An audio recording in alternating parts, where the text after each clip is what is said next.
मना कर रही है, अलाउ नहीं कर रही है।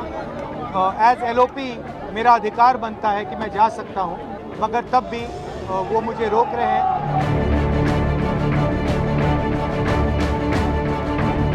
पुलिस वालों के पास कोई जवाब नहीं है। शायद उत्तर प्रदेश की स्थिति क्या ये है कि आप इतना भी नहीं संभाल सकते, तो फिर आप इतना गर्व से क्यों कहते हैं कि लॉ एंड ऑर्डर आपने संभाल रखा है यूपी में?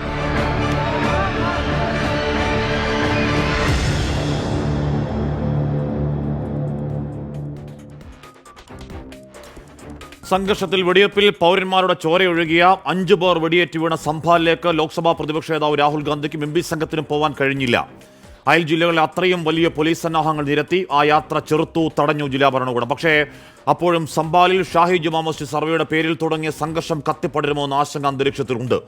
അയോധ്യയ്ക്ക് പിന്നാലെ കാശി മഥുരകൾക്ക് പിന്നാലെ ഗ്യാൻവ്യാപിക്ക് പിന്നാലെ സംഭാലിന് പിന്നാലെ അജ്മീർ ദർഗയും ഏറ്റവും ഒടുവിൽ ഡൽഹി ജുമാ മസ്ജിദും തർക്കമൊന്നിന്റെ സ്റ്റാറ്റസിലേക്ക് കയറ്റി നിർത്താനുള്ള നീക്കം രാജ്യത്തെ പിന്നെയും ചോരയിൽ മുക്കാനുള്ള ദുഷ്ടലക്ഷ്യത്തിന്റെ ഭാഗമാണോ? അസമാധാനത്തിന്റെയും വെറുപ്പിന്റെയും വക്താക്കളെ നിയന്ത്രിക്കണ്ടേ? പ്രിയ പ്രേക്ഷകർക്ക് എൻകൗണ്ടർ പ്രൈമിലേക്ക് സ്വാഗതം.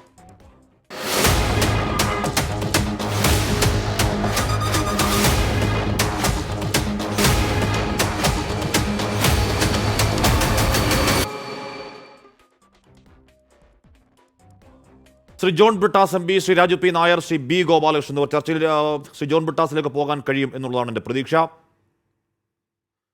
ശരി, ഞാൻ ജോൺ ബ്രിട്ടാസിലേക്ക് എത്താം. ശ്രീ രാജു പി നായർ, ഇവിടെ അവിടെ നിരോധനാജ്ഞയുണ്ട്. 10-ാം തീയതി മാത്രമേ പോലീസ് നിയന്ത്രണങ്ങൾ പിൻവലിക്കപ്പെടുകയുള്ളൂ.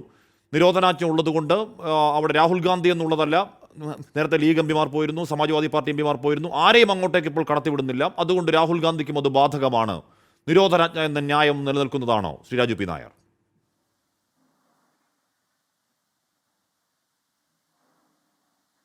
ഒരിക്കലുമല്ല. ഈ രാജ്യത്ത് ഒരു പ്രതിപക്ഷം എന്ന് പറയുന്നത് ഈ രാജ്യത്തെ ജനങ്ങളെ അനുഭവിക്കുന്ന അല്ലെങ്കിൽ അവിടെ നേരിടുന്ന പ്രശ്നങ്ങളിൽ ഭരണപക്ഷത്തിനെ ചോദ്യം ചെയ്യാനും ഭരണപക്ഷത്തിൻ്റെ കുറവുകൾ ചൂണ്ടിക്കാണിക്കാനും അവരുടെ പ്രശ്നങ്ങൾ, സാധാരണക്കാരായ മനുഷ്യരുടെ പ്രശ്നങ്ങൾ സമൂഹത്തിൻ്റെ ശ്രദ്ധയിലേക്ക് കൊണ്ടുവരാനും വേണ്ടി നിയോഗിക്കപ്പെട്ടവരാണ് പ്രതിപക്ഷം. അതുകൊണ്ടാണല്ലോ പ്രതിപക്ഷ നേതാവ് എന്നുള്ളത് ഒരു ക്യാബിനറ്റ് മിനിസ്റ്ററേക്കാൾ മേളിൽ എല്ലാ പ്രോട്ടോക്കോളുകളും നൽകിക്കൊണ്ടൊരു പ്രതിപക്ഷ നേതാവിൻ്റെ സ്ഥാനം ഈ രാജ്യത്ത് കേന്ദ്ര സർക്കാരിലും അതുപോലെ തന്നെ സംസ്ഥാനത്തും എല്ലാം ഉള്ളത്. അപ്പം അത്തരത്തിൽ ഘടനാപരമായി അധികാരമുള്ള രാഹുൽ ഗാന്ധി പ്രതിപക്ഷ നേതാവ്, ആ പ്രതിപക്ഷ നേതാവ് ആ സംഭവ സ്ഥലത്ത് ചെല്ലുന്നതിനെ സംബന്ധിച്ചും അവിടെയുള്ള വിഷയങ്ങളെ സംബന്ധിച്ച് ജനങ്ങളിലേക്ക് എത്തിക്കുന്നതിനും ഉള്ള ഒരു സാധ്യത ഇല്ലാതെയാക്കുക എന്നുള്ളൊരു ശ്രമമാണ് ഉത്തർപ്രദേശ് ഗവൺമെൻറ്. ഇത് ആദ്യമായിട്ടുള്ളതല്ലല്ലോ. ഹത്രാസ് ഉണ്ടായപ്പോഴും ഉന്നാവ് ഉണ്ടായപ്പോഴും എല്ലാം ഇത്തരത്തിൽ രാഹുൽ ഗാന്ധിയെ തടയുക എന്നുള്ളത് അവരുടെ ഒരു അജണ്ടയുടെ ഭാഗമാണ്. കാരണം സത്യം പുറത്തു വരരുത്, രാഹുൽ ഗാന്ധി എന്നുള്ളതല്ല, സത്യം പുറത്തു വരാതിരിക്കുക, അതിനുവേണ്ടിയുള്ള ശ്രമങ്ങളാണ് BJPയുടെ ഗവൺമെൻറ് നടത്തിക്കൊണ്ടിരിക്കുന്നത്. നോക്കൂ, രാജ്യത്ത് മുഴുവൻ നിയമത്തിന് വിരുദ്ധമായിട്ട് ഇന്ന് ഇത്തരത്തിലുള്ള ശ്രമം ഉണ്ടായിക്കൊണ്ടിരിക്കുക. 1991 നിയമപ്രകാരം 1947 ഓഗസ്റ്റ് 15 ഏത് നിലയിലായിരുന്നോ ഈ രാജ്യത്തെ മതസ്ഥാപനങ്ങൾ, ദേവാലയങ്ങൾ, അതിൻ്റെ ഐഡൻറ്റിറ്റി എന്തായിരുന്നോ ആ ഐഡൻറ്റിറ്റിയെയും അതിൻ്റെ ക്യാരക്ടർ, അതിൻ്റെ സ്വഭാവത്തെയും ചോദ്യം ചെയ്യാൻ പാടില്ല എന്നുള്ളതും ആ 1947 ഓഗസ്റ്റ് 15 തൽസ്ഥിതി സ്റ്റാറ്റസ് കോ അതാണ് ഈ രാജ്യത്തെ നിയമമായിട്ട് നിൽക്കുന്നത്. അതിനാകെ കൂടി എക്സെപ്ഷൻ ഉണ്ടായിരുന്നത് ബാബറി മസ്ജിദാണ്. കാരണം അതിനെ സംബന്ധിച്ചൊരു വ്യവഹാരം നടന്നുകൊണ്ടിരിക്കുകയാണ്. ബാബറി മസ്ജിദ് അല്ലാതെ അയോധ്യ രാമജന്മ ഭൂമി ക്ഷേത്രത്തിൻ്റെയും ബാബറി മസ്ജിദിൻ്റെയും തർക്കമല്ലാതെ മറ്റൊരു സ്ഥാപനത്തിനും ഒരു സ്ഥലത്തും ഇത് ചോദ്യം ചെയ്യാൻ കഴിയാത്ത നിലയിൽ ഇന്ത്യയിലെ നിയമം വളരെ കൃത്യമായി എഴുതി വെച്ചിട്ടുണ്ട്. പക്ഷേ ഇന്ന് BJPയും RSSും ചെയ്തുകൊണ്ടിരിക്കുന്നത്, RSS ചെയ്യുമ്പോൾ രണ്ട് തരത്തിലാണ്. ഒരു ഭാഗത്തുകൂടി തീവ്ര ഹിന്ദുത്വം അവർ കേൾപ്പിച്ച അടി ഉത്തർപ്രദേശിൽ എങ്ങനെയാണെന്ന് തിരിച്ചറിഞ്ഞുകൊണ്ടോ അതിനു മുൻപോ മോഹൻ ഭാഗവത് പറയുന്നു ഓരോ അമ്പലത്തിന് താഴെയും പള്ളിയുടെ അവശിഷ്ടം അന്വേഷിച്ച് പോകേണ്ടതില്ല എന്ന് RSS പറയുന്നു. അതേസമയം മറുഭാഗത്ത് ഈ തീവ്ര ഹിന്ദുത്വ ശക്തികൾ ഇത്തരത്തിൽ രാജ്യത്ത് വർഗീയ വിഭജനമുണ്ടാക്കാനും ജനങ്ങളെ തമ്മിലടിപ്പിക്കാനും വേണ്ടിയുള്ള അജണ്ടയുമായി ഓരോ അമ്പലങ്ങളുടെയും പള്ളികളുടെയും കീഴേ പോയി ഇവർ ചകഞ്ഞുകൊണ്ടിരിക്കുക. അത് നിയമവിരുദ്ധമാണ്. ഇതിനാകെ കൂടി ഒരു അപവാദമുണ്ടായത് 2022 സുപ്രീം കോടതിയിലെ കേസിലാണ്. 2022 സുപ്രീം കോടതി കേസ് തന്നെ വലിയ രീതിയിൽ നമുക്ക് ചർച്ച ചെയ്യേണ്ടതാണ്. കാരണം ഈ 1947 ഓഗസ്റ്റ് 15 തൽസ്ഥിതി മാറ്റാൻ പാടില്ല എന്ന നിയമമുള്ളപ്പോൾ അവിടെ ഒരു സർവേ നടത്തേണ്ട ആവശ്യം അല്ലെങ്കിൽ അതിനെ സംബന്ധിച്ച് അറിയേണ്ട ആവശ്യം എന്താണ് എന്നുള്ളത് തീർച്ചയായിട്ടും പ്രധാനപ്പെട്ട ചോദ്യമാണ്.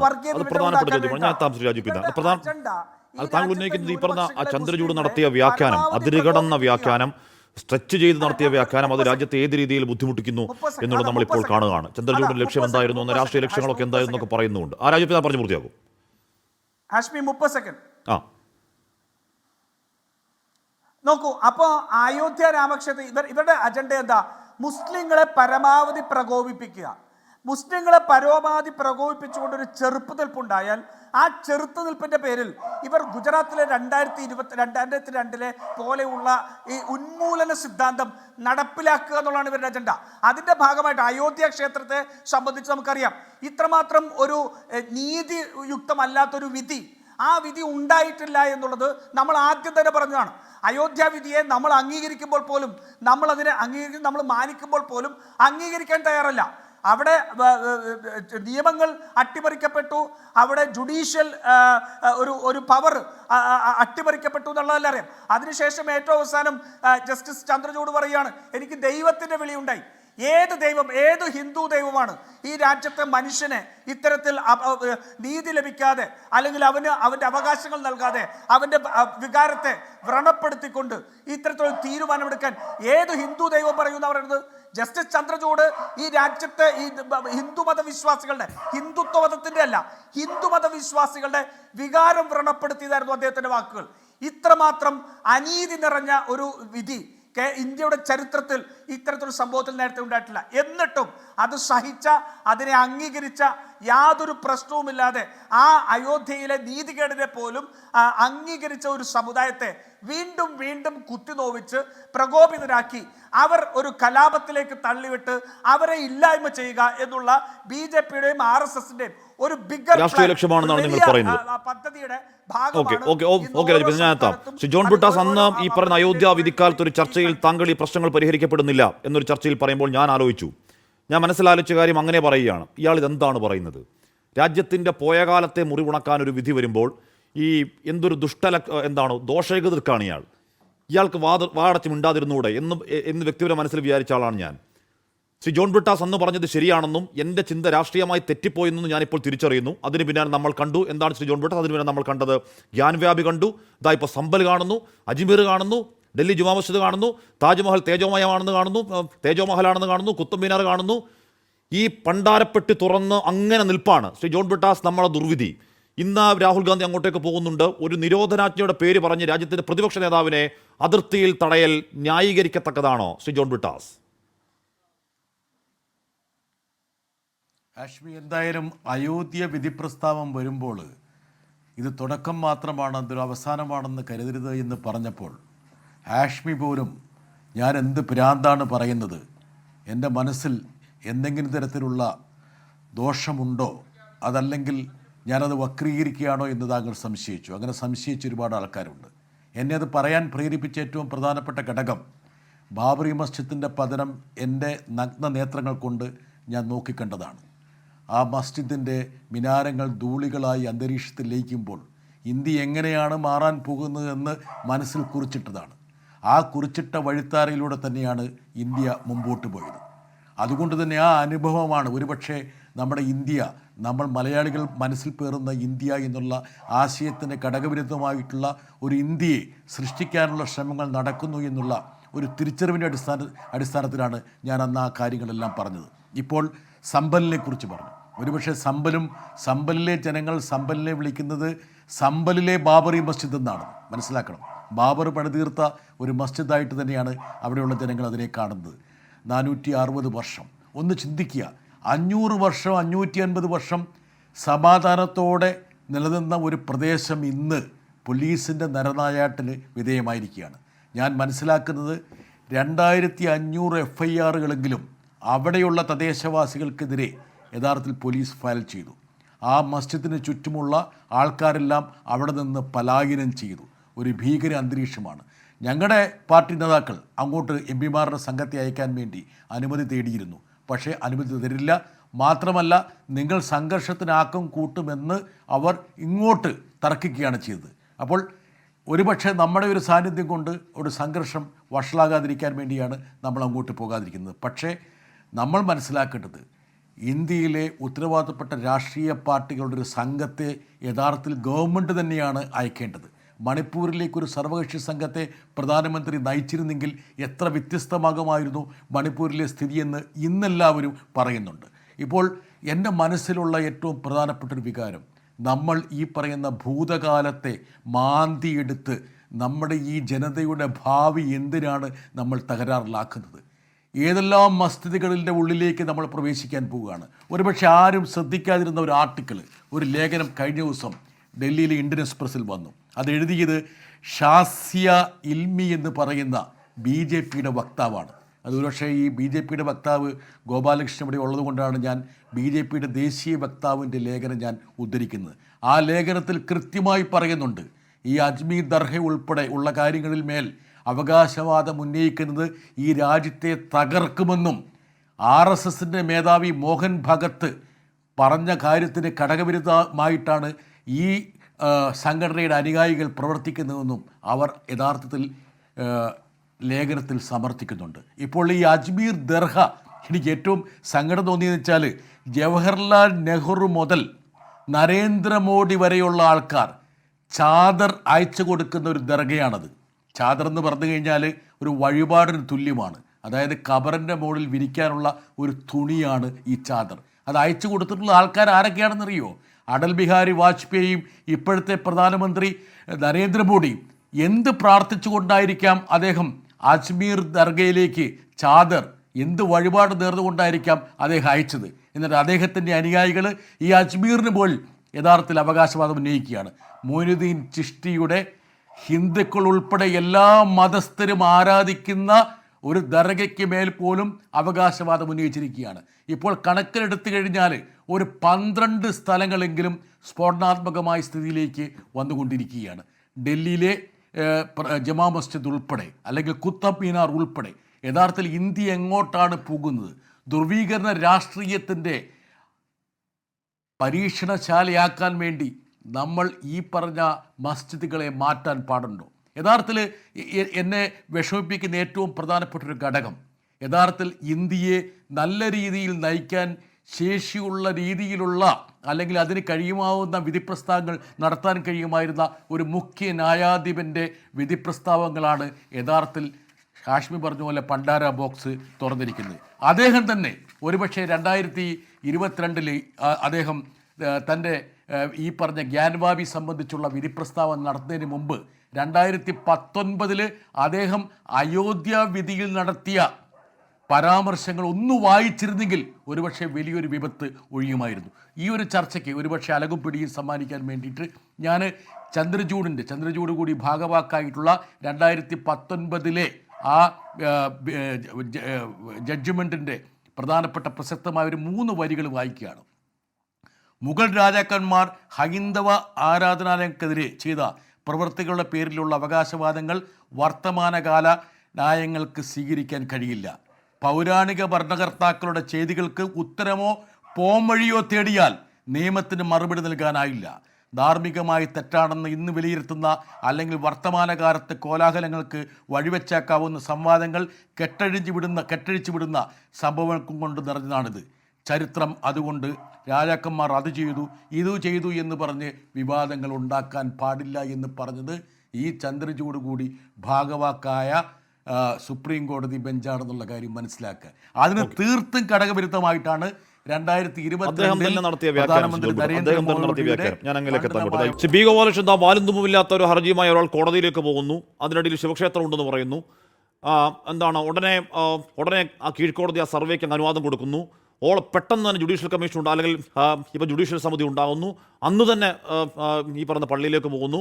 സംഘർഷം ഉണ്ടാകുന്നു, വെടിവെപ്പ് ഉണ്ടാകുന്നു. 1 അല്ല 5 ചോരയൊഴുകി ഇയാളുടെ വാലുന്തുമില്ലാത്ത ഹർജിയുടെ പേരിൽ. ബി ഗോപാലകൃഷ്ണൻ അങ്ങോട്ടേക്ക് രാജ്യത്തെ പ്രതിപക്ഷ നേതാവിന് നിരോധനാജ്ഞ പറയുന്നത് ശരിയല്ല, അവിടെ എന്തോ മറയ്ക്കാനുണ്ട് എന്ന് കോൺഗ്രസ് ആരോട് മറുപടി പറഞ്ഞോളൂ. അതോടൊപ്പം ബി ഗോപാലകൃഷ്ണൻ എവിടെയെങ്കിലും സമാധാനമായി സഹവർത്തം നിലനിൽക്കുമ്പോൾ ഇല്ല ബാലേട്ടൻ സിനിമയിൽ ജഗതിക്കില്ല കൈ ചൊറിയുന്നത് പോലെ ചൊറിഞ്ഞുകൊണ്ടിരിക്കുന്ന കുറേ ആളുകൾ അതിവിടെ നമ്മുടെ നാട്ടിലുണ്ട്. ശബരിമലയിൽ സമാധാനമായി പോകുന്നു, അവിടെ അത് വാവരല്ല വാവൂരാണ് ഇറക്കി വിടണം എന്ന് പറയുന്നു എന്ന് പറഞ്ഞിട്ട് ഈ പറയുന്ന സമാധാനം കാണുമ്പോൾ കുത്തിത്തിരിപ്പുണ്ടാക്കാൻ ഈ ത്വരയുണ്ടാകുന്ന ചിലർ, അത്തരക്കാർ അവിടെയുണ്ടല്ലോ. അവരെ കീഴ്ക്കോടതികൾ തിരിച്ചറിയണ്ടേ? അവിടെ രാഷ്ട്രീയ പാർട്ടികൾ തിരിച്ചറിയണ്ടേ? അവർ രാജ്യത്തിന്റെ സമാധാനം കെടുത്തുന്നവരാണ് തിരിച്ചറിവില്ല. അവരെ മാറ്റി നിർത്തണ്ടേ, അകറ്റി നിർത്തണ്ടേ, താക്കീത് ചെയ്യണ്ടേ? ശ്രീ ബി ഗോപാലകൃഷ്ണൻ.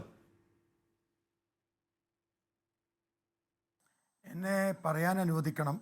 ആദ്യം താങ്കൾ ഇടയ്ക്കിടയ്ക്ക് ഡിസ്റ്റർബ് ചെയ്യരുത്. 2-3 ആളുകൾ സംസാരിച്ച് കഴിഞ്ഞതാണ്. താങ്കൾ പറഞ്ഞത് ശരിയാണ്.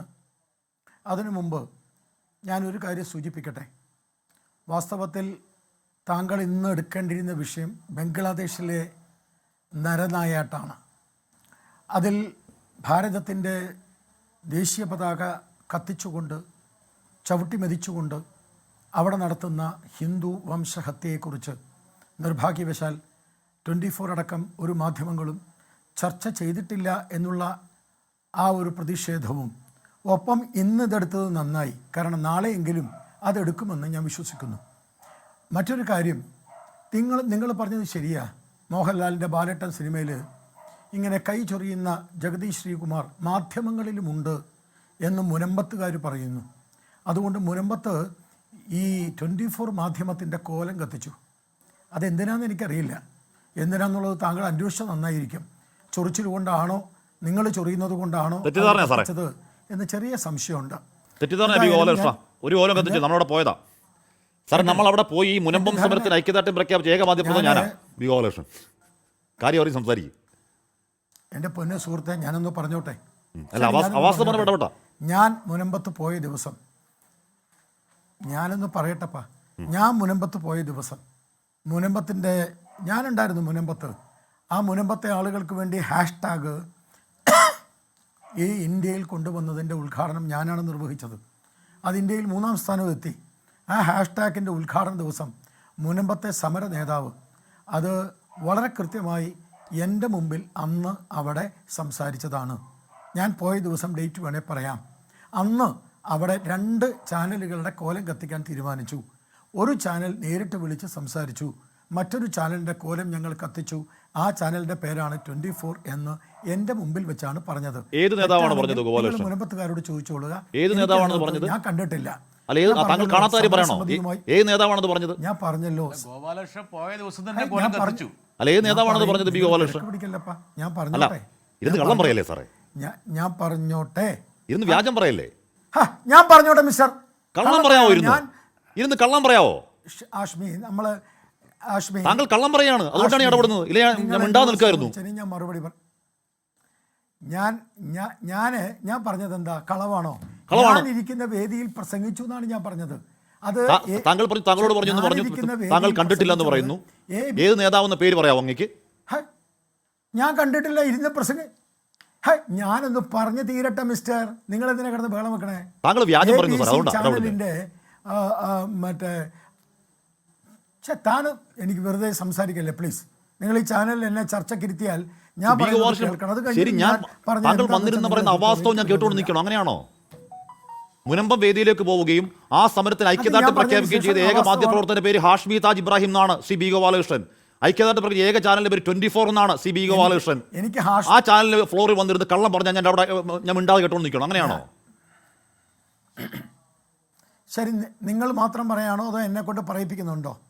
എന്നെ കൊണ്ട് പറയിപ്പിക്കുന്നുണ്ടെങ്കിൽ നിങ്ങൾ എനിക്ക് സമയം എന്താ പറഞ്ഞോളൂ. ഞാൻ പറയുന്നത് തെറ്റാണെങ്കിൽ തെറ്റാണെന്ന് പറഞ്ഞോളൂ, എനിക്ക് വിരോധമില്ല.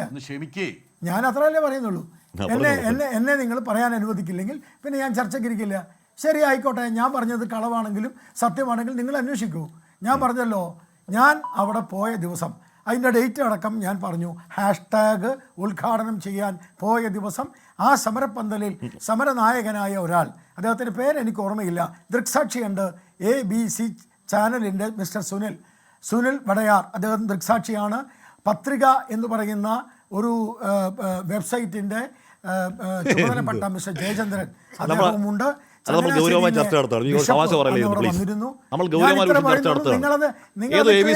നിങ്ങളത് ക്ലിയർ ചെയ്തോളൂ. സമരസമിതി നേതാവിന്റെ പേര് അങ്ങേക്ക് അറിയില്ല. നമ്മൾ സംസാരിച്ച എനിക്ക് അയാളുടെ പേരറിയാം. ഞാൻ ചോദിച്ചിട്ട് പറയാം സാറേ. മുനമ്പം സമരത്തിൽ താങ്കൾ പങ്കെടുത്ത ആളല്ലേ? ആ സമരസമിതി നേതാവിന്റെ പേര് അറിയണ്ടേ? സമരസമിതി നേതാവ് ധാരാളം ആൾക്കാരുണ്ടല്ലോ അവിടെ. അതിലൊരാൾ ഞാൻ സംസാരിക്കുന്നതിന് മുമ്പ് പറഞ്ഞ കാര്യമാണ് ഞാൻ നിങ്ങളോട് പറഞ്ഞത്. അയാൾ പറഞ്ഞത് നുണയാണെങ്കിൽ നിങ്ങൾ അത് എടുക്കണ്ട. ഞാൻ ആ വിഷയത്തിൽ ഞാൻ മനസ്സിലാക്കുന്ന ഒരു ചെറിയ ചൊറിച്ചിൽ മാധ്യമപ്രവർത്തകരോടുള്ളത് 24-നോടാണ് എന്നാണ് എനിക്ക് മനസ്സിലായത്. തെറ്റാണെങ്കിൽ തെറ്റ്, നിങ്ങൾ ക്ലിയർ ചെയ്തോളൂ. ഞാൻ അറിഞ്ഞത് നിങ്ങളോട് പറഞ്ഞു. ഒന്ന്. രണ്ടാമത്തെ കാര്യം, അവിടെ ഇന്ന് ഹൈബി ഈഡൻ്റെ കോലം കത്തിച്ചിട്ടുണ്ട്. ഇതേപോലെ കോൺഗ്രസിൻ്റെ MP-യുടെ കോലം കത്തിച്ചിട്ടില്ല എന്ന് നിങ്ങൾക്ക് വാദമുണ്ടെങ്കിൽ പറഞ്ഞോളൂ. ഞാൻ മനസ്സിലാക്കിയതാണ്, ഞാൻ അവിടെ പോയിട്ടില്ല, എനിക്ക് കിട്ടിയ വിവരമാണ്. ഹൈബി ഈഡൻ്റെ കോലം കത്തിച്ചിട്ടുണ്ട്. അതും ചൊറിച്ചിലിൻ്റെ ഭാഗമാണോ എന്നറിയില്ല. പിന്നെ VM സുധീരൻ അവിടെ ചെന്ന സമയത്ത് അവർ കയറ്റിയില്ല. അതും ചൊറിച്ചിലിൻ്റെ ഭാഗമായിട്ടാണോ എന്നെനിക്കറിയില്ല. എന്തായാലും ചൊറിച്ചിൽ കാര്യമായിട്ട് നടക്കുന്നുണ്ട്. ചില ചൊറിച്ചിൽ നിങ്ങൾ അറിയുന്നില്ല, ചില ചൊറിച്ചിൽ മാത്രം നിങ്ങൾ അറിയുന്നുള്ളൂ. ഇനി ഞാൻ വിഷയത്തിലേക്ക് വരാം. ഞാൻ ചോദിക്കട്ടെ, ഇതൊരു ലോക്കൽ ഇഷ്യൂ അല്ലേ? ഇതൊരു ലോക്കൽ ഇഷ്യൂ ആണ്. ആ ലോക്കൽ ഇഷ്യൂ ഹിന്ദു മുസ്ലിം വർഗീയ ലഹളയോ കലാപമോ അല്ല. നവംബർ 24-ാം തീയതി കോടതിയുമായി ബന്ധപ്പെട്ട 19-ലെ ഓർഡറുമായി ബന്ധപ്പെട്ട് നവംബർ 24-ാം തീയതി അവിടെ സർവേക്ക് പോയി കുറേ ആളുകൾ. ആ സർവേക്ക് കോടതി വിട്ട അന്വേഷണ സംഘം അല്ലെങ്കിൽ ആ കോടതി വിട്ട അന്വേഷണ കമ്മീഷൻ അവിടെ ചെന്ന സമയത്ത് അവിടെ കല്ലേറുണ്ടായി. ആ കല്ലേറുമായി ബന്ധപ്പെട്ട് ആളുകളെ പിരിച്ചുവിടുന്നതിൽ വെടിവെപ്പുണ്ടായി. വെടിവെപ്പൊക്കെ അല്ലേ ഇന്ത്യയിൽ പല സംസ്ഥാനങ്ങളിലും ഉണ്ട്, കേരളത്തിലുണ്ടായിട്ടില്ലേ? MV രാഘവൻ്റെ വിഷയത്തിൽ 5 പേരെയല്ലേ വെടിവെച്ച് കൊന്നത്? 5 അല്ലല്ലോ, അതിന് മുകളിൽ ആളുകൾ വധിക്കപ്പെട്ടില്ലേ? അപ്പോൾ അവിടെ കൂടുതൽ സംഘർഷം ഉണ്ടാവാതിരിക്കാൻ വെടിവെച്ചത് ശരിയാണോ എനിക്ക് പറയാൻ പറ്റില്ല, പക്ഷെ വെടിവെച്ചു. അതിൽ നിങ്ങൾ BJP-യെയും RSS-നെയും ചൊറിച്ചിലും ഒക്കെ നിങ്ങൾ കഥാപാത്രമാക്കുന്നത് എന്തിനാ? RSS അതിനകത്ത് എന്തെങ്കിലും പറഞ്ഞോ? RSS പറഞ്ഞത് എല്ലാ പള്ളിയുടെ പിന്നിലും ശിവലിംഗം തപ്പണ്ടെന്നാണ്. BJP ഈ വിഷയത്തിൽ എന്തെങ്കിലും പറഞ്ഞോ? ഇല്ല. അപ്പോൾ പിന്നെ RSS-ൻ്റെയും BJP-യുടെ നെഞ്ചത്ത് കയറി വരുന്നത് എന്തിനാണെന്ന് എനിക്ക് മനസ്സിലാവുന്നില്ല. ഇനി രാജു പി നായർ ഇവിടെ പറഞ്ഞ അവാസ്തവമായ അതാണ് കള്ളം. ഞാൻ പറഞ്ഞതല്ല കള്ളം. രാജു പി നായർ കള്ളം പറഞ്ഞപ്പോൾ നിങ്ങൾ മിണ്ടാതിരുന്നു. ഒന്നുകിൽ നിങ്ങൾ ഈ ചർച്ച നടത്തുന്നതിന് മുമ്പ് നിയമമൊക്കെ അത്യാവശ്യം പഠിച്ചിട്ട് വന്നിട്ട് വേണം ചർച്ച നടത്താൻ. 1991-ലെ വർഷിപ്പുമായി ബന്ധപ്പെട്ടിട്ടുള്ള നിയമമുണ്ട്. ആ നിയമവുമായി ബന്ധപ്പെട്ട് വളരെ കൃത്യമായിട്ട് അതിനകത്ത് പറയുന്നുണ്ട്, പ്ലേസ് ഓഫ് വർഷിപ്പ് ആക്റ്റിൽ മോണിമെൻറ്റ്സ് വരില്ല. മോണിമെൻറ്റ്സ് എന്ന് പറഞ്ഞാൽ എന്താ? ആ മോണിമെൻറ്റ്സ് എന്ന് പറയുന്നത് ഒരു നിയമത്തിൻ്റെ കീഴിലുള്ളതാണ്.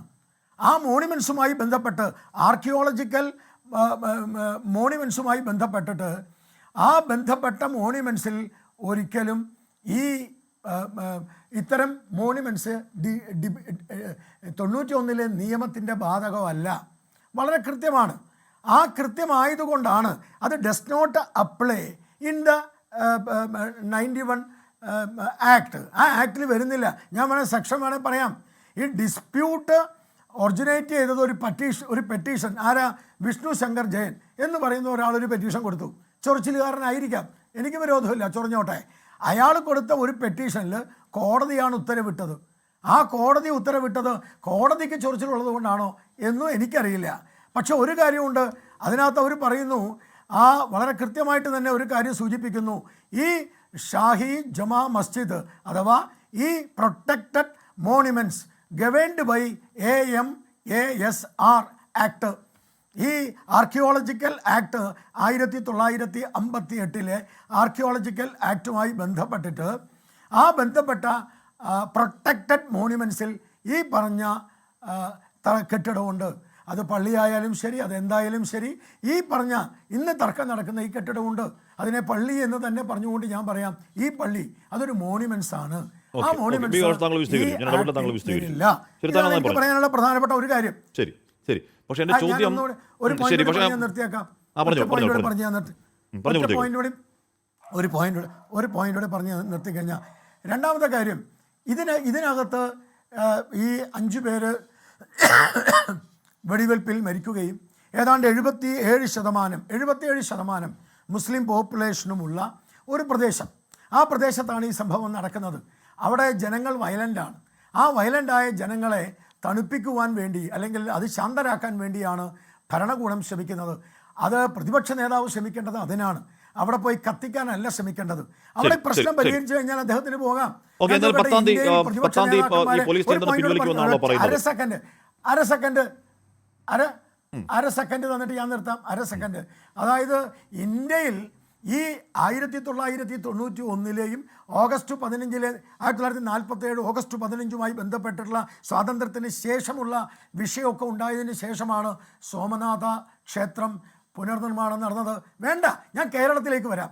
കേരളത്തിൽ എത്ര പള്ളികളാ തർക്കം? ഓർത്തഡോക്സ് സഭയും മറ്റേ ജാക്കോബൈറ്റ്സും തമ്മിൽ സുപ്രീം കോടതി വിധി വന്നിട്ടും തർക്കം നിൽക്കുകയല്ലേ? ചൊറിച്ചിലാണോ എന്ന് എനിക്കറിയില്ല. തർക്കം നിൽക്കുകയല്ലേ? ഇനി ഞാൻ ഒന്നും കൂടി ഒരു ചെറിയ ഒരു പോയിന്റ് കൂടി പറയാം. ഞാൻ പറഞ്ഞു, താങ്കൾ നന്നായി പറഞ്ഞു, ഞാൻ ഇടപെട്ടില്ല. എന്റെ ചോദ്യം അതായിരുന്നു. എന്റെ ചോദ്യം, ഈ സമ്പൽ ഞാൻ പോയിട്ടുണ്ട്. സമ്പൽ ഒരു സമാധാനമുള്ള സ്ഥലമാണ് എന്ന് പറഞ്ഞാൽ ഹിന്ദുക്കളും മുസ്ലിങ്ങളും ഒക്കെ ഉണ്ട്, ഏകോദര സഹോദരന്മാരെ പോലെ ഈ പറഞ്ഞ കരകൗശല വസ്തുക്കളൊക്കെ ഉണ്ടാക്കി പാവ മനുഷ്യരാണ്, ഒരുപാട് പൈസ ഒന്നുമില്ല, സാധുക്കൾ മനുഷ്യരാണ്, അങ്ങോട്ടും ഇങ്ങോട്ടും സഹവർത്തിൽ കഴിയുന്ന മനുഷ്യരാണ്. അവർ ഈ സമ്പൽ പള്ളിയാണോ എന്നുള്ള ചിന്തയൊന്നുമില്ലാത്ത ആ ദിവസത്തെ ജീവിതത്തിന് വേണ്ടി പോകാൻ നടക്കുന്ന ഒരു സമാധാന പ്രിയരാണ്. ആ സമാധാനം കലക്കണം. ഇനി അജ്മീറിലേക്ക് പോയാലോ, അവിടെ ഹിന്ദുക്കളിൽ നിന്നില്ല മുസ്ലിങ്ങളിൽ നിന്ന് എല്ലാവരും വരുന്ന സ്ഥലമാണ്. അവിടുത്തെ സമാധാനം കലക്കി കാളകൂടം കലക്കണം. ഇനി അപ്പുറത്തേക്ക് താജ്മഹലിലേക്ക് പോയാലോ, തേജോ മഹാലയം എന്ന് പറയണം, അവിടുത്തെ വീണ്ടും പ്രശ്നങ്ങൾ ഉണ്ടാക്കണം. എൻ്റെ ചോദ്യം അതായിരുന്നില്ല. ഇങ്ങനെ സമാധാനമായി കഴിയുന്നത് ഞാൻ ഉദാഹരണം ശബരിമല പറഞ്ഞ അതുകൊണ്ടാണ്. ഇവിടെ ചിലർക്കുണ്ടാ ചൊറിച്ചിൽ, ഒന്നാം തരം ചൊറിച്ചില. ശബരിമലയിൽ സമാധാനമായി കാര്യങ്ങൾ പോകുന്നു. ഉടനെ VSP, നിങ്ങളുടെ സംഘപരിവാര സംഘടനയാണല്ലോ, പറയാണ് വാവറല്ല വാബറിനാണ്, ഇറക്കി വിടണം എന്നൊക്കെ പറഞ്ഞു അലമ്പുണ്ടാക്കുന്ന ചൊറിച്ചിലുകാരെ മാറ്റി നിർത്തണ്ടേ എന്നുള്ള എൻ്റെ ചോദ്യം. പോട്ടെ, താങ്കൾ ഞാൻ അടുത്തടുത്തുള്ള മറുപടിയിലേക്ക് എത്താം. രാജു പി നായർ, അലമ്പുണ്ടാക്കുന്ന ചൊറിച്ചിലുകാരെ, രാജ്യത്തിൻ്റെ ശത്രുക്കളെ മാറ്റി നിർത്തണ്ടേ രാജു പി നായർ?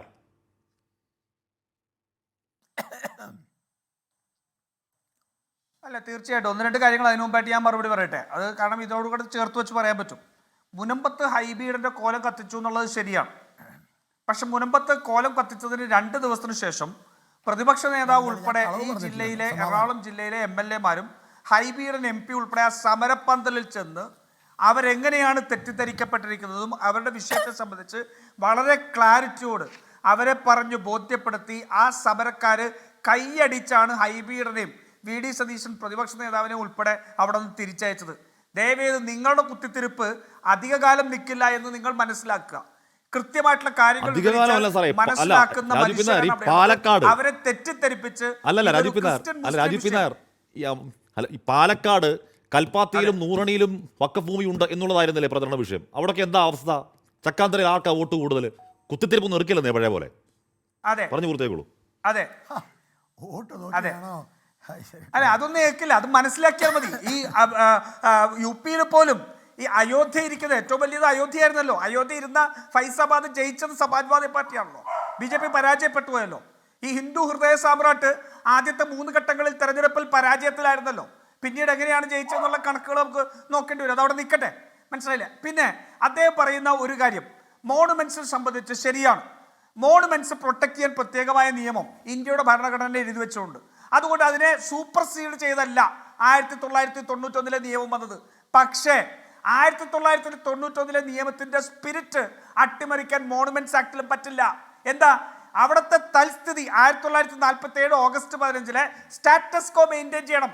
അതാണ് നിയമം. ഞാനൊരു കാര്യം ശ്രീ ഗോപാലകൃഷ്ണൻ പറഞ്ഞതിന് മറുചോദ്യം ഞാൻ ചോദിക്കട്ടെ.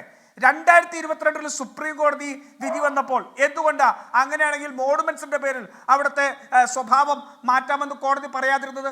കോടതി പറഞ്ഞു എന്താ, സ്വഭാവം മാറ്റണ്ട, പക്ഷെ അത് സംബന്ധിച്ച് എന്താണെന്ന് അറിയാൻ ഉള്ള അവകാശത്തെ നിഷേധിക്കാൻ കഴിയില്ല. അതുകൊണ്ട് സർവേ നടക്കട്ടെ എന്നാണ്. അതുകൊണ്ട് അവിടുത്തെ സ്വഭാവം, ആ അമ്പലത്തിന് മസ്ജിദിന്റെ അല്ലെങ്കിൽ റിലീജിയസ് പ്ലേസിന്റെ സ്വഭാവം മാറ്റാൻ കഴിയില്ല എന്നുള്ളത് 1991 നിയമത്തിൽ കൃത്യമാണ്. അതല്ലെങ്കിൽ പിന്നെ പറയായിരുന്നല്ലോ, സർവേ നടത്തി അവിടെ ചെയ്യാനുള്ള കാര്യം ചെയ്യാമെന്ന് പറയായിരുന്നല്ലോ. ആ വിധി പോലും വളരെ കൃത്യമാണ്. അതിനോട് എനിക്ക് എതിർപ്പുണ്ട്. ഈ രാജ്യത്ത് ഇത്തരത്തിലുള്ള വർഗീയ ധ്രുവീകരണം ഉണ്ടാക്കാൻ വേണ്ടി ആ 2022 സുപ്രീം കോടതി വിധി കാരണമാകാൻ പാടില്ലായിരുന്നു എന്നുള്ള എതിർപ്പ് എനിക്കുണ്ട്. പക്ഷെ നമ്മൾ പറഞ്ഞ പോലെ ദൈവവിളി കേട്ടി അയോധ്യ ജഡ്ജ്മെന്റ് എഴുതിയ ജഡ്ജിമാരൊക്കെയാണല്ലോ ഇന്നത്തെ കാലത്ത് രാജ്യത്തുള്ളത്. അതുകൊണ്ട് അത് ഒരു ഉപകരണമായി മാറിക്കോട്ടെ എന്ന് വിചാരിച്ചിട്ടുണ്ടാവും. അപ്പോൾ നിങ്ങൾ പറയുന്നത് തെറ്റാണ്. നിയമപരമായി അയോധ്യയിലെ ബാബറി മസ്ജിദ് തർക്കത്തിനപ്പുറം മറ്റൊന്നും പറ്റില്ല. കാരണം ആ 1991 നിയമത്തിൽ അന്നുവരെ സബ്ജുഡീസ് ആയിട്ട് നിൽക്കുന്ന കേസുകൾ പോലും ടെർമിനേറ്റ് ചെയ്യണം എന്നുള്ളതാണ് എഴുതിയിരിക്കുന്നത്. അത് കൃത്യമായിട്ട് കോൺഗ്രസ് ഗവൺമെന്റ് ഈ രാജ്യത്തുണ്ടാകാൻ പോകുന്ന വിപത്തിനെ തിരിച്ചറിഞ്ഞുകൊണ്ട് നേരത്തെ എടുത്താണ്. ഞാൻ ചോദിക്കട്ടെ ഹാഷ്മി, 91 മുതൽ 2014 വരെ ഒരു പ്രശ്നം ഉണ്ടായിരുന്നില്ലല്ലോ. 91 മുതൽ 2014 വരെ ഇല്ലാത്ത പ്രശ്നം ഈ രാജ്യത്തിന്റെ ഭരണം തീവ്ര വലതു പാർട്ടിയായ തീവ്രവാദി പ്രസ്ഥാനമായ RSSന്റെ കയ്യിൽ കിട്ടിയപ്പോൾ എങ്ങനെയാണ് ഈ പ്രശ്നങ്ങൾ ഉണ്ടാകുന്നത്? എങ്ങനെയാണ് 2021 പ്രശ്നം ഉണ്ടായിരുന്നത്? 91 ഈ നിയമം പാസ്സാക്കിയപ്പോൾ പോലും എതിർപ്പില്ലാതിരുന്ന ഒരു ഇന്ത്യയിൽ എങ്ങനെയാണ് ഇന്ന് ഇതെല്ലാം ചികഞ്ഞ് പുറത്തെടുക്കണം എന്ന് പറയുന്നത്?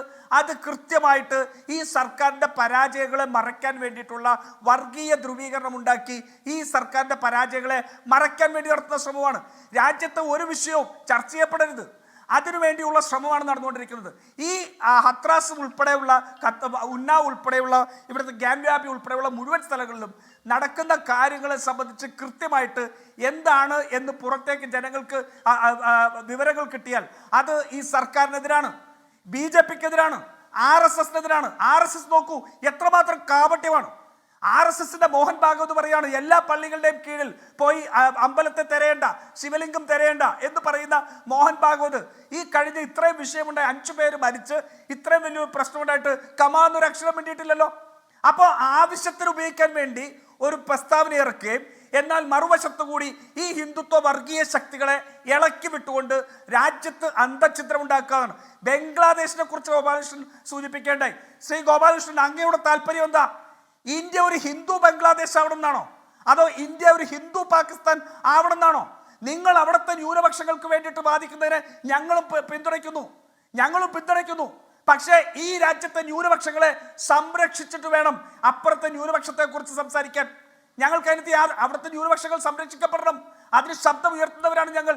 ആ ബംഗ്ലാദേശിൽ ഇന്ന് നടക്കുന്ന ന്യൂനപക്ഷ വേട്ട പോലും നരേന്ദ്രമോദിയുടെ വിദേശകാര്യ നയത്തിന്റെ പരാജയം ആയിട്ടല്ലേ കാണാൻ പറ്റുള്ളൂ. വിദേശകാര്യ നയത്തിന്റെ പരാജയമല്ലേ ബംഗ്ലാദേശ് നമ്മുടെ തൊട്ടടുത്തുള്ള നമ്മുടെ സ്വാധീനത്തിൽ ഉണ്ടായിരുന്ന ബംഗ്ലാദേശിൽ പോലും ഹിന്ദു വിഭാഗങ്ങൾ ആക്രമിക്കപ്പെടുന്നെങ്കിൽ അത് നരേന്ദ്രമോദിയുടെ പരാജയമാണ്. പക്ഷേ അതിന് മറുവശത്ത് നിങ്ങൾ ഇന്ത്യയെ ഹിന്ദു ബംഗ്ലാദേശ് ആക്കാൻ ശ്രമിക്കരുത്. ആ ശ്രമമാണ് ഇപ്പോൾ നടന്നുകൊണ്ടിരിക്കുന്നത്. ആ ശ്രമത്തെ ചെറുത്തു തോൽപ്പിക്കണം. ആ ശ്രമത്തെ ചെറുത്തു തോൽപ്പിക്കാൻ ഈ രാജ്യത്ത് വർഗീയതയുടെ വിഷത്തെ ഇല്ലാതെയാക്കാനാണ് ബംഗ്ലാദേശിലെന്നല്ല ഒരു രാജ്യത്തെയും ബംഗ്ലാദേശിലെ ന്യൂനപക്ഷങ്ങൾ വേട്ടയാടപ്പെട്ടുകൂടാ, ബംഗ്ലാദേശിലെ ന്യൂനപക്ഷങ്ങളുടെ സ്ഥാപനങ്ങൾ ആക്രമിക്കപ്പെട്ടുകൂടാ, ബംഗ്ലാദേശിലെ ന്യൂനപക്ഷങ്ങളുടെ ദൈവങ്ങളെ അധിക്ഷേപിച്ചുകൂടാ, ബംഗ്ലാദേശിലെ ന്യൂനപക്ഷങ്ങളുടെ ആരാധനാലയങ്ങൾ തകർത്തുകൂടാ, അവിടെ പോയി ഉപദ്രവം ഉണ്ടായിക്കൂടാ, ബംഗ്ലാദേശിലെ ന്യൂനപക്ഷങ്ങളെ അപരവൽക്കരിച്ചുകൂടാ, ബംഗ്ലാദേശിലെ ന്യൂനപക്ഷങ്ങളെ അപരവൽക്കരിച്ച് വോട്ട് തേടാൻ അവിടുത്തെ ഏതെങ്കിലും പാർട്ടി ശ്രമിച്ചാൽ അതിനെ ചെറുക്കണം. ബംഗ്ലാദേശിലെ ന്യൂനപക്ഷങ്ങൾക്കൊപ്പം തന്നെയാണ്, ഒരു തർക്കം അക്കാര്യത്തിലില്ല. ഞാൻ ശ്രീ ജോൺ ബ്രിട്ടാസിലേക്ക് എത്തും മുമ്പ് ദുഷ്യന്ത് ദവേ ഈ പറയുന്ന DY ചന്ദ്രചൂഡ് ഏറ്റവും ഒടുവിൽ കാണിച്ച ഒരു പാതകത്തെക്കുറിച്ച് പറയുന്നുണ്ട്. ദ വയറിൽ കരൺ താപ്പറുമായി സംസാരിക്കുമ്പോൾ അതൊന്ന് കേൾക്കാം. I find it extraordinarily shocking that when it came to Gyanvapi Mosque, when an application was moved for dismissal of the suit which was filed on behalf of the minority community, which was rejected by the trial court and high court, Justice Chandrachud doesn't go into it because the application was that this suit is not maintainable per se. And Justice Chandrachud allowed the proceedings to go on, allowed the ASI proceedings to go on. It was really, I would say, most shocking defiance of his own judgment by Justice Chandrachud. Now that has opened a Pandora's box. Had he said that day that nothing doing, no more... John Brittas, താങ്കൾ പറഞ്ഞത് തുടർച്ചയിൽ പറയുകയായിരുന്നു ദുഷ്യന്ത് ദവേ.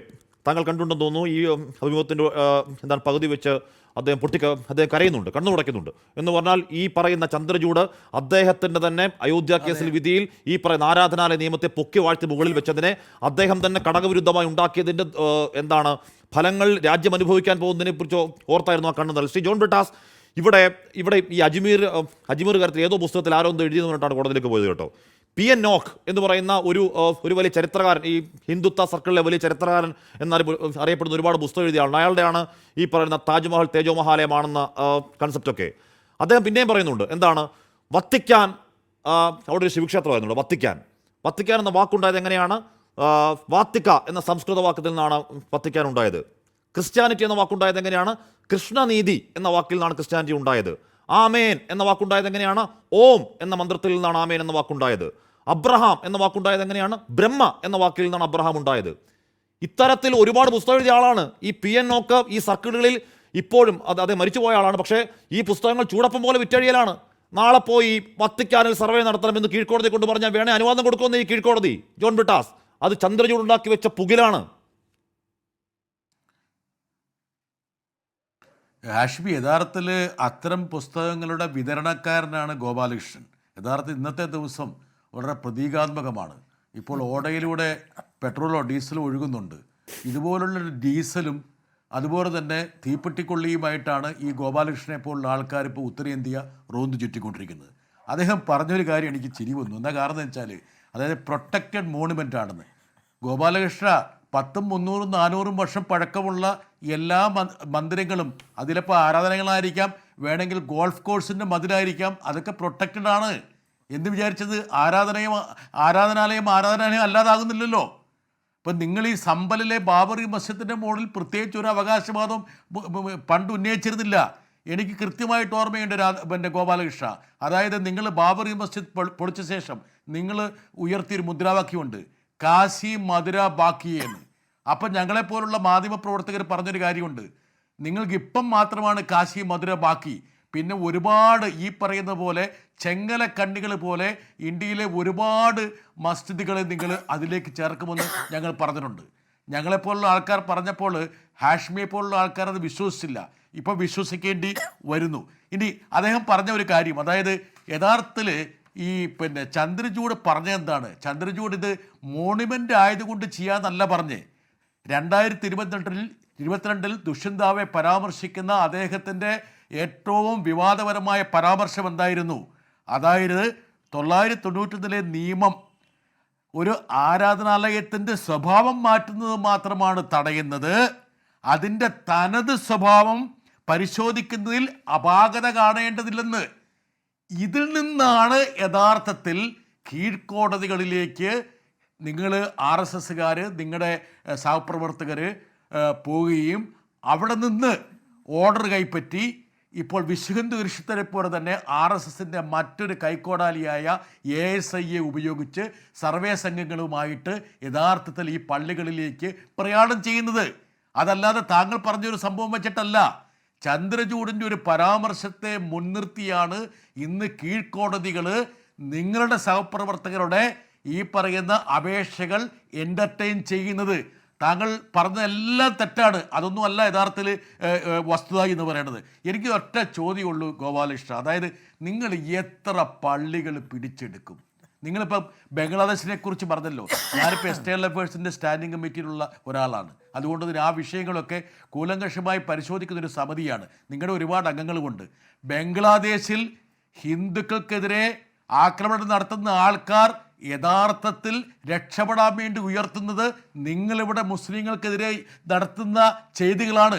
ഇവിടുത്തെ പള്ളി പൊളിക്കലും ഇവിടുത്തെ വർഗീയ കലാപങ്ങളുമാണ് അവിടെ ആക്രമണം നടത്താൻ വേണ്ടിയിട്ട് അവരെ പ്രേരണയാക്കുന്നത് എന്നുള്ള കാര്യം നിങ്ങൾ മനസ്സിലാക്കുക. അതിനർത്ഥം നിങ്ങൾ ഇന്ത്യയിലെ മുസ്ലിങ്ങളെ മാത്രമല്ല, ഇന്ത്യയിലെ ഹിന്ദുക്കളെ മാത്രമല്ല, ലോകത്തിലെ എല്ലാ ഹിന്ദുക്കളുടെയും ജീവിതം അപകടത്തിലാക്കുന്ന രീതിയിലുള്ള പ്രവർത്തനങ്ങളാണ് നിങ്ങൾ അഴിച്ചുവിട്ടുകൊണ്ടിരിക്കുന്നത്.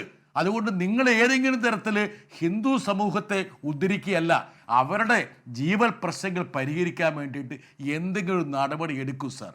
അതായത് അവർക്ക് ജോലി കൊടുക്ക്, അവർക്ക് എന്തെങ്കിലും തരത്തിൽ ഭക്ഷണം കഴിക്കാനുള്ള വകുപ്പുണ്ടാക്കി കൊടുക്ക്. ഇപ്പം GDPയുടെ സ്ഥിതി എന്താണ്? അത് താഴേക്ക് പോകുമല്ലേ?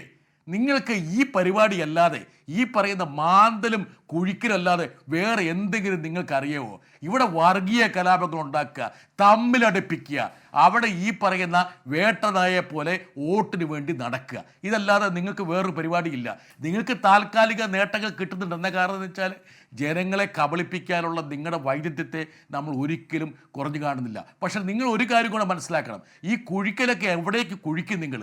അങ്ങനെയാണെങ്കിൽ ചരിത്രത്തിൻ്റെ ഏതെങ്കിലും ഒരു ഘട്ടത്തിൽ ഒരു പക്ഷേ ഇന്ത്യയിൽ എത്രയോ ബുദ്ധവിഹാരങ്ങളും ജൈന വിഹാരങ്ങളും ഉണ്ടായിരുന്നു. അതൊക്കെ എവിടെ പോയി എന്ന് നിങ്ങൾ ആരെങ്കിലും സർവേ നടത്തിക്കഴിഞ്ഞാൽ എത്രയോ ക്ഷേത്രങ്ങളുടെ മുകളിലുള്ള അവകാശവാദങ്ങൾ ഉയരുന്നുള്ള കാര്യം നിങ്ങൾ മനസ്സിലാക്കുന്നുണ്ടോ? നിങ്ങൾ മനസ്സിലാക്കുന്നില്ല. എന്താ കാരണം എന്ന് വെച്ചാൽ നിങ്ങൾക്ക് സെലക്റ്റീവ് അംനീഷ്യ മാത്രമാണ്. അതായത് ഇവിടെയുള്ള സാധാരണക്കാരായ മുസ്ലിങ്ങൾ എന്ന് പറഞ്ഞാൽ ഔറംഗസീബിൻ്റെ സന്തതികളാണെന്നാണ് നിങ്ങൾ പ്രചരിപ്പിക്കുന്നത്. ഇവിടെ നമ്മുടെ സഹോദരങ്ങളാണ്. യഥാർത്ഥത്തിൽ അമേരിക്കയിലെ റെഡ് ഇന്ത്യൻസിനെ നിങ്ങൾ ഉന്മൂലനം ചെയ്തതുപോലെ, അതായത് അവിടെ ഉന്മൂലനം ചെയ്യപ്പെട്ടതുപോലെ ഇന്ത്യയിലെ ജനങ്ങൾ ആരാണ്?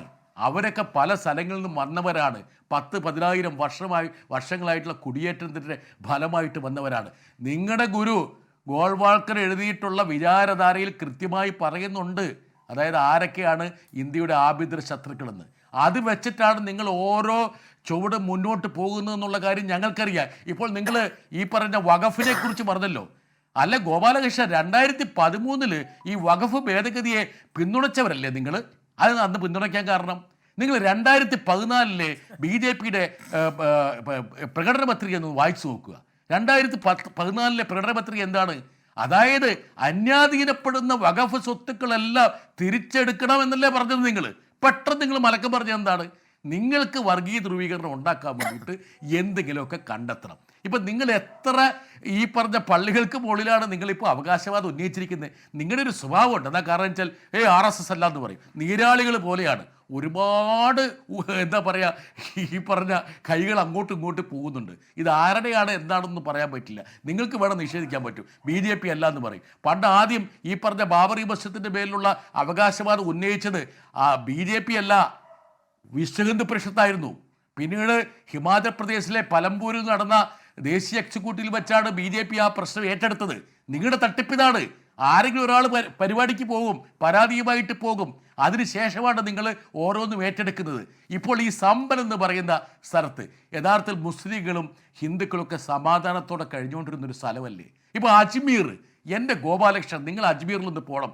നിങ്ങൾ പോകാതിരിക്കാൻ പറ്റില്ല. എന്താ കാരണം വെച്ചാൽ നിങ്ങളുടെ നേതാവും ഇന്ത്യയുടെ പ്രധാനമന്ത്രിയുമായിട്ട് നരേന്ദ്രമോദി ഞാൻ പറഞ്ഞതുപോലെ ചാദർ അയച്ചു കൊടുക്കുന്ന സ്ഥലമാണ്. ചാദർ എന്ന് പറഞ്ഞാൽ നേരത്തെ സൂചിപ്പിച്ചാണ്, വഴിപാടിന് തുല്യമാണ്, നേർച്ചയാണ്. ആ നേർച്ച നേരുന്ന ചാദർ നൽകുന്ന ഈ പറഞ്ഞ ദർഗയുടെ മുകളിലാണ് നിങ്ങൾ അവകാശവാദം ഉന്നയിച്ചിരിക്കുന്നത്. അവിടെയുള്ള നരേന്ദ്രമോദി കഴിഞ്ഞ തവണ ഏറ്റവും ഒടുവിൽ അയച്ചു കൊടുത്ത ചാദർ പച്ചക്കരയുള്ള ഒരു മഞ്ഞ ചാദർ. ഇത് പട്ടാണ്, ഒരു പട്ടാണ്. എന്താണ് ഈ പറയുന്ന ഖാജാമുദ്ദീൻ ചിസ്തിയുടെ ആ കബറിടത്തിന് മുകളിൽ ഇങ്ങനെ പുതയ്ക്കും എടുത്തു മാറ്റും, അങ്ങനെയാണ്. അതാണ് അപ്പോൾ ഏറ്റവും ഒടുവിൽ നരേന്ദ്രമോദി അയച്ചു കൊടുത്ത ആ പട്ട് പച്ചക്കരയുള്ള മഞ്ഞപ്പട്ടാണ്. അത് നരേന്ദ്രമോദി ട്വിറ്ററിൽ തന്നെ ഇപ്പോഴും കിടപ്പുണ്ട് കേട്ടോ ചിത്രം. ബി ഗോപാലകൃഷ്ണൻ, ഞാൻ ഈ ശബരിമല തുടക്കം മുതലേ പറയുന്നത് എൻ്റെ നാടായതുകൊണ്ടും അങ്ങോട്ടേക്ക് ആ സമാധാനത്തിൻ്റെ ഒരു തീർത്ഥാടന ഭൂമിയിലേക്ക് സംഘർഷക്കണ്ണുമായി നോക്കി എന്താണ് അവിടെ അക്രമം ഉണ്ടാക്കാനുള്ള നീക്കങ്ങളുണ്ടോ എന്ന് നോക്കുന്നതാണെന്നുകൊണ്ട് വേദനിക്കുന്നു എന്ന് പറയുന്നതാണ്. ഞാൻ പിന്നെയും ആവർത്തിക്കുന്നു, ബി ഗോപാലകൃഷ്ണൻ, ഇവിടെ ജനസംഖ്യാ നിയന്ത്രണം അജണ്ട പോലെ എടുത്ത RSS ഇന്നലെ ഞാൻ മോഹൻ ഭഗവത് പറയുന്നത് 3 പ്രസവിക്കണം രാജ്യത്തെ പെണ്ണുങ്ങൾ. അതുപോലെ നിലപാട് മാറ്റിയിട്ടുണ്ടോ അറിയില്ല. എന്തായാലും ഇതുവരെയുള്ള നിലപാട് താങ്കൾ നേരത്തെ പറഞ്ഞ തന്നെയാണല്ലോ, രാജ്യത്തെ സകല പള്ളികളുടെ കീഴിൽ പോയി ശിവലിംഗം തടയേണ്ടതില്ല എന്ന് പറയുന്നില്ലേ? അതുകൊണ്ട് ഈ ചൊറിയന്മാരെ മാറ്റി നിർത്തണ്ടേ ബി ഗോപാലകൃഷ്ണൻ? അവരെ തടയണ്ടേ, ചെറുക്കണ്ടേ? ഞാൻ ഉത്തരവൊക്കെ പറയാം. രണ്ടുപേരും സംസാരിച്ചതിനും നിങ്ങൾ സംസാരിച്ചതിനും എനിക്ക് സമയം തരണം. ഒന്നാമത്തെ കാര്യം, ഈ ഇന്ത്യയുടെ ആദ്യത്തെ പ്രസിഡൻറ്റിന് ഈ ചൊറിച്ചിലുണ്ടായിരുന്നോ എന്ന് നിങ്ങൾ തന്നെ കണ്ടെത്തണം. കാരണം സോമനാഥ ക്ഷേത്രം പുനർനിർമ്മാണം തകർത്തതാരാണ്? ഔറംഗസീബും. അതുപോലെ മുഗൾ കാലഘട്ടത്തിൽ ധാരാളം തകർത്തു. ആ മുഗൾ കാലഘട്ടത്തിൽ ധാരാളം തകർത്തത് പുനർനിർമ്മാണം വേണം എന്ന് ആവശ്യപ്പെട്ടപ്പോൾ അത് പറ്റില്ല എന്ന് ജവഹർലാൽ നെഹ്റു പറഞ്ഞു. അതിൻ്റെ ഉദ്ഘാടനത്തിന് പോകാൻ പാടില്ല എന്ന് ഒഫീഷ്യലായിട്ട് അന്നത്തെ പ്രസിഡൻറ്റിനോട് പറഞ്ഞു. പക്ഷേ പ്രസിഡൻറ്റ് ആദ്യമായിട്ട് ഇന്ത്യൻ ചരിത്രത്തിൽ ആ പ്രസിഡൻറ്റ് പ്രധാനമന്ത്രിയുടെ ഒഫീഷ്യൽ സ്റ്റേറ്റ്മെൻറ്റ് നിരാകരിച്ചു കൊണ്ടുപോയി. അന്നത്തെ ഇന്ത്യൻ പ്രസിഡൻറ്റിന് ഈ ചൊറിച്ചിലുണ്ടായിരുന്നോ എന്നുള്ളത് ആശ്വന്ന് അന്വേഷിച്ചാൽ നല്ലതാണ്. രണ്ടാമത്തെ കാര്യം, എനിക്ക് 2-3 ചോദ്യങ്ങൾ എൻ്റെ പ്രിയപ്പെട്ട സുഹൃത്ത് ബ്രിട്ടാസിനോട് ചോദിക്കുന്നുണ്ട്. എന്തിനാണ് ബ്രിട്ടാസ് മാന്താനും കുഴിക്കാനും ഒക്കെ നിങ്ങൾ പോകുന്നത് എന്തിനാണെന്നൊക്കെ ചോദിച്ചു. വേണ്ട, മാന്താനും പോകണ്ട, കുഴിക്കാനും പോകണ്ട. വലിയ സമരവീര്യവും വിപ്ലവ വീര്യവും പറഞ്ഞാൽ നിങ്ങൾ ഇന്ത്യയിൽ ഇന്ന് എവിടെയാണ്? നിങ്ങൾ ഭയങ്കര ജനങ്ങളുടെ കാര്യങ്ങൾ അന്വേഷിക്കാൻ പോയിട്ട് ജനങ്ങൾ നിങ്ങളെ പുറംകാലുകൊണ്ട് അടിച്ച് പുറത്തിട്ടില്ലേ? ഇന്ത്യയിൽ ഏറ്റവും കൂടുതൽ MP മാരുണ്ടായിരുന്ന ഒരു കാലം ഉണ്ടായിരുന്നില്ലേ നിങ്ങൾക്ക്? ഇപ്പോൾ ഒരു തരിയം കൊണ്ടല്ലേ നിങ്ങൾ നടക്കുന്നത്? ഞാൻ നിങ്ങളോട് ഒരു 3 ചോദ്യം ചോദിക്കാം, അതിന് ഉത്തരം പറ. സമയമുണ്ടെങ്കിൽ ആഷ്മി കൊടുത്താൽ മതി. ഒന്നാമത്തെ കാര്യം, നിങ്ങളിപ്പോൾ ചർച്ചയിൽ പറയുന്നത് കേട്ടു, റെഡ് ഇന്ത്യനെ മുഴുവനും ഞങ്ങൾ കൊന്നു. ഏത് റെഡ് ഇന്ത്യനെ ഞങ്ങൾ കൊന്നു? ഞങ്ങൾ ആരെ കൊന്നു? ഇനി നിങ്ങൾ റെഡ് ഇന്ത്യൻ അമേരിക്കയിൽ പോയിട്ട് നരേന്ദ്രമോദി റെഡ് ഇന്ത്യന്മാരെ മുഴുവൻ കൊന്നു എന്ന് നിങ്ങൾ പറയുന്നു. ഇപ്പം ചർച്ച നിങ്ങൾ പറഞ്ഞതാ, എനിക്കറിയില്ല. രണ്ടാമത്തെ കാര്യം, നിങ്ങൾ പറഞ്ഞ ലോജിക്ക് വെച്ചാണെങ്കിൽ ഇസ്രായേൽ ചെയ്യുന്നത് ശരിയാണ്. ഇസ്രായേലിനെ അംഗീകരിക്കണം ഇസ്ലാമിക് രാജ്യങ്ങൾ. നിങ്ങൾ പറഞ്ഞ ലോജിക്ക് വെച്ചാണെങ്കിൽ ഇസ്രായേൽ ശരിയാണ്. ആ ലോജിക്ക് നിങ്ങൾക്കില്ലല്ലോ ഗാസയുടെ കാര്യത്തിൽ. മറ്റൊരു കാര്യം, നിങ്ങളിപ്പോൾ ഈ കാര്യമൊക്കെ പറയുന്നു. അങ്ങനെയാണെങ്കിൽ എൻ്റെ പൊന്നു ബ്രിട്ടാസെ, നിങ്ങളല്ലേ ഭരിക്കുന്നത് ഈ കേരളത്തിൽ. ആ യാക്കോബൈറ്റ്സും അതുപോലെ ഓർത്തഡോക്സും തമ്മിലുള്ള ആ പള്ളിത്തർക്കം, അതിനകത്ത് കന്നാസിൽ പെട്രോളുമായിട്ട് രംഗത്ത് വന്നിട്ടുണ്ട്, സമരം നടക്കുന്നുണ്ട്, വെടിവെപ്പുണ്ടായേക്കാം. ഒന്ന് പോയി പരിഹരിച്ച് അവസാനിപ്പിക്കേ. നിങ്ങളതൊന്നും ചെയ്യുന്നില്ലല്ലോ. ഇനി ഒരു സിമ്പിൾ കാര്യം ഞാൻ ചോദിക്കാം. ഈ ഇന്ത്യയിൽ 1947 ശേഷം ഇന്ത്യയിൽ പണിഞ്ഞിട്ടുള്ള ഏതെങ്കിലും ഒരു മോസ്ക്, ഞാൻ വളരെ വെല്ലുവിളിച്ച് ചോദിക്കുക, 1947 ശേഷം ഇന്ത്യയിൽ പണിഞ്ഞിട്ടുള്ള ഏതെങ്കിലും ഒരു മോസ്കിനെതിരെ ഏതെങ്കിലും സംഘപരിവാർ പ്രസ്ഥാനം സംസാരിച്ചിട്ടുണ്ടോ? നിങ്ങൾ വേണമെങ്കിൽ പറഞ്ഞോ, എൻ്റെ അന്വേഷണം പറഞ്ഞോ, നിങ്ങളത് പറഞ്ഞു കഴിഞ്ഞാൽ ഞാൻ അംഗീകരിക്കാം. 1000 വർഷത്തെ അടിമത്തമുള്ള ഭാരതം, അടിമയായിരുന്ന ഭാരതത്തിൽ സ്വാഭാവികമായും ഇങ്ങനെ പലതും പല സ്ഥലത്തും നടന്നുവെന്ന് വരാം. അങ്ങനെയാണല്ലോ ഇപ്പോൾ വഖഫിൻ്റെ പേര് പറഞ്ഞ് വഖഫ് ഭൂമി തട്ടിയെടുക്കാനോ അല്ലെങ്കിൽ വഖഫ് അവകാശവാദം ഉന്നയിക്കാനോ ശ്രമിക്കുന്നത് ഇന്ത്യൻ റെയിൽവേയുടെ, ഇന്ത്യൻ ആഭ്യന്തര വകുപ്പിൻ്റെ, ഇന്ത്യയുടെ പ്രതിരോധ വകുപ്പിൻ്റെ ഒക്കെ കയ്യിലുള്ള ഭൂമി ഞങ്ങളുടെയാണെന്നല്ലേ പറയുന്നത്. അപ്പോൾ വഖഫ് പറയുന്നതൊക്കെ ശരി, ഇവിടെ ശരിയല്ല. 1000 വർഷത്തെ അടിമത്തത്തിൽ ഇതൊക്കെ സ്വാഭാവികമാണ്. പിന്നെ മിസ്റ്റർ രാജു പറഞ്ഞത് ഞാൻ അത്ര ഗൗരവമായിട്ട് എടുക്കുന്നില്ലെങ്കിൽ പോലും പറയാതിരിക്കാൻ നിർവാഹമില്ലാത്തതുകൊണ്ടാണ്. കാരണം ആഷ്മി അതിൻ്റെ ഇടയിൽ കയറി പറഞ്ഞു. ഇത് കണ്ടില്ലേ, പാലക്കാട് കണ്ടില്ലേ? പാലക്കാട് നിങ്ങൾ കണ്ടത് വോട്ടിൻ്റെ അടിസ്ഥാനത്തിൽ, വോട്ടെന്ന് പറഞ്ഞിട്ടാണല്ലോ. അങ്ങനെയാണെങ്കിൽ ഞാൻ പറയാം, ഇപ്പം ഈ യു പിയിൽ സമ്പലുമായിട്ടൊക്കെ അടുത്ത് യു-പിയിൽ 9 സ്ഥലത്ത് നടന്ന നിയമസഭാ തെരഞ്ഞെടുപ്പിൽ ആരാ ജയിച്ചേ? 6+1 7 ജയിച്ചത്. കൃത്യമായും. പക്ഷെ അങ്ങനെയാണെങ്കിൽ ആ കണക്ക് പറയണം. അതിനു മുമ്പ് ആലോചിക്കണം. അതിനു മുമ്പ് കഴിഞ്ഞ ലോക്സഭാ തെരഞ്ഞെടുപ്പിൽ അയോധ്യയിൽ, ഈ സാക്ഷാൽ അയോധ്യയിൽ, ഫൈസാബാദിൽ അയോധ്യയിൽ എത്ര 9-5 തോറ്റു BJP. ഫൈസാബാദ് എംപിയുടെ പേരെന്താ? അവധേഷ് പ്രസാദ്. അന്ന് ഉയർന്ന മുദ്രാവാക്യം എന്താണ്? നാ മധുര നാ കാശി അബ് കി ബാർ അവധേഷ് പാസി. കുത്തിത്തിരിപ്പുണ്ടാക്കാൻ നോക്കുന്നവർക്ക് ആ മുദ്രാവാക്യം തന്നെ മതിയെന്നേ. ഒരു വരി പറഞ്ഞു നിർത്താം. മറുപടി പറയാൻ തരണം.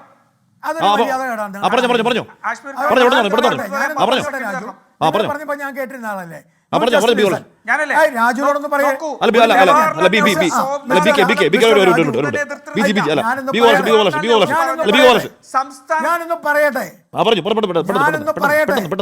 ഞാനൊന്ന് പറയട്ടെ അയാളോട്. ഇതെന്നൊരു പരിചയം. നിങ്ങളൊക്കെ പറയുമ്പോൾ മിണ്ടാതിരിക്കുക, ഞങ്ങൾ പറയുമ്പോൾ എതിർക്കുക. ഒരു വാക്ക് മാത്രം ഞാൻ പറയട്ടെ. മിസ്റ്റർ രാജു, നിങ്ങൾ പറഞ്ഞു അയോധ്യയിൽ രാമക്ഷേത്രം തുറന്നു കൊടുത്തത് നരേന്ദ്രമോദി അല്ല, 2011 ശേഷമല്ല.